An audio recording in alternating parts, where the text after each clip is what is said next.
ఈరోజు మనం 2 అన్నమయ్య కీర్తనల యొక్క భావం తెలుసుకుందాము.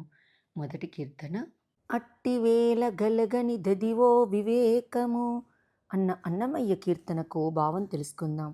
నేను చెప్పబోయే విపత్కర పరిస్థితుల్లో అదిగో చిత్తము వివేకము కలగనీయదు. అప్పుడు కూడా కుదురుగా ఉంటే శాంతము తప్పకుండా ఉంటుంది.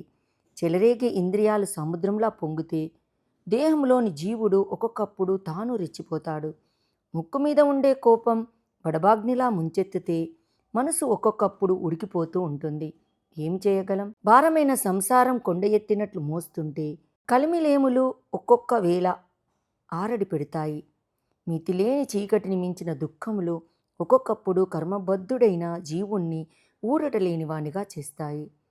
ఆ అజ్ఞాని అయిన జీవుడిని ఒక్కొక్కప్పుడు అనేకమైన కోరికలు పెనుగాలి వీచినట్లు జోరుగా ముంచేస్తాయి. అయితే శ్రీ వెంకటేశ్వరుని దాసులు అయిన దాకా ఒక్కొక్కప్పుడు ఈ పీడలన్నీ వదలకుండా పట్టుకుంటాయి. ఇక్కడ అన్నమయ్య మనకు ఈ కీర్తనలో ఇంద్రియాలు చెలరేగినప్పుడు, కోపం విజృంభించినప్పుడు, సంసారమనే కొండను మోస్తున్నప్పుడు, దుఃఖము చీకటిలా చుట్టుముట్టినప్పుడు, కోరికలు జుంజుమారుతనతో కొట్టుకుపోయేటప్పుడు శాంతం ఎలా ఉంటుంది? శ్రీ వెంకటపతిని శరణమనక తప్పదు కదా అని చెప్తున్నాడు. రెండవ కీర్తన అతని మూలమే జగమంతానిది అన్న అన్నమయ్య కీర్తనకు భావం తెలుసుకుందాం. జనులారా, ఈ జగమంతా అతని మూలంగానే నడుచుచున్నది. సర్వజీవుల ఆత్మలలో హరి సూత్రధారుగా అయి ఉండటం చేతనే ఈ విశ్వరచన జరుగుతున్నది. మనస్సునకు మాత్సర్య గుణం లేకపోతే అంతా రామరాజ్యము.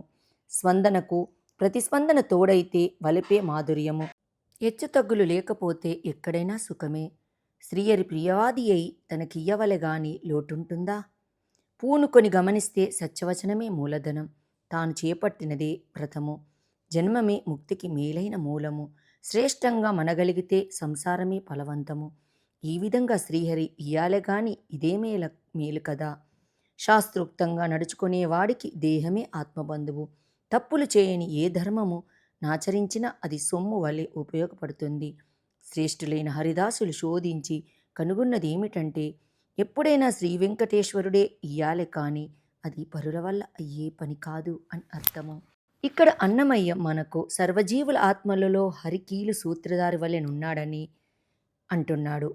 జగన్మూలము అతడే కదా. మచ్చరమే లేకపోతే మనస్సే రామరాజ్యము. చెప్పినట్లు వింటే దేహమే చుట్టము. హరిదాసులు గ్రహించిన సత్యం ఒక్కటే, శ్రీ వెంకటేశ్వరుడు ఇయ్యవలే గాని అన్యుల వల్ల అయ్యే పని కాదు అని చెప్తున్నాడు.